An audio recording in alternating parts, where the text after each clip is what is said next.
Hey, good morning, everybody. So today's trade was really driven off of Confluence trading more so than anything.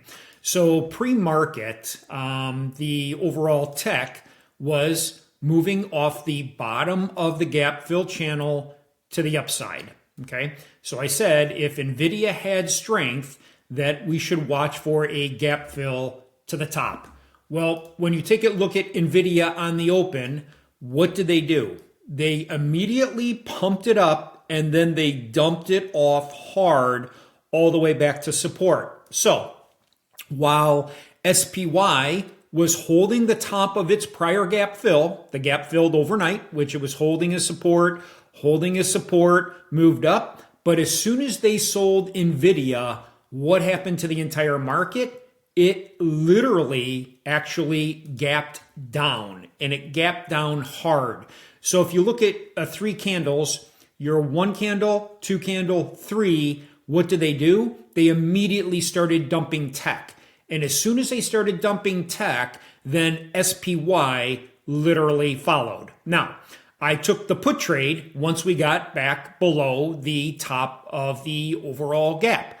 I typically will sometimes observe it just to see does it hold to head higher, which is what I was really anticipating happening this morning. But we had a news event with the types of missiles that were being used between Russia and Ukraine. So I would definitely say that this was unexpected. What I was anticipating is that Nvidia would have held strength.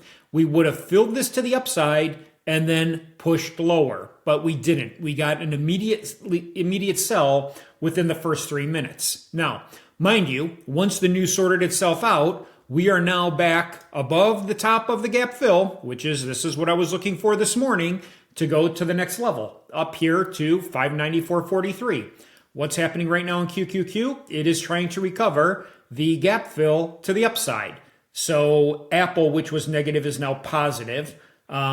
Meta is making good progress. Microsoft is now positive. Google was down over 6%, so there's clearly some news there. But they're all recovering. But the one thing that I felt why the market was going to go long, and I did take a really quick scalp on a call at this level this morning, was because the banks were so darn strong. So when the banks are exceedingly strong and the market is selling off, that's telling you something is wrong, right? So something is wrong with the direction. And the reason that is usually if there is fear in the market, they will bail on the banks first. Why is that? Because the banks are always very forward looking as to the stability of the economy, both here in the States as well as globally. So today's trade was, again, nothing more than me watching what was QQQ doing. And as soon as Nvidia and then all of the tech stocks sold off hard on the market open, that's when I jumped into puts and rode this down. Now you'll see that we came out of the gap fill for QQQ. We broke our level of the 502.93. Simultaneously, we also broke the level of 590.33 on SPY.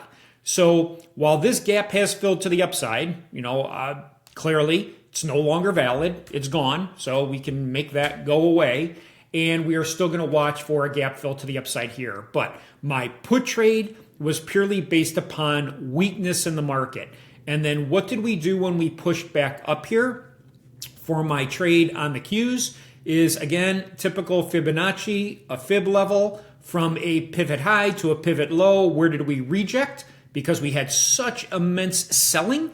They got the bounce, and then I took my QQQ put right here. So I caught SPY, and then I waited for the Qs to then take this lower down to the 500 level. And those were the two trades.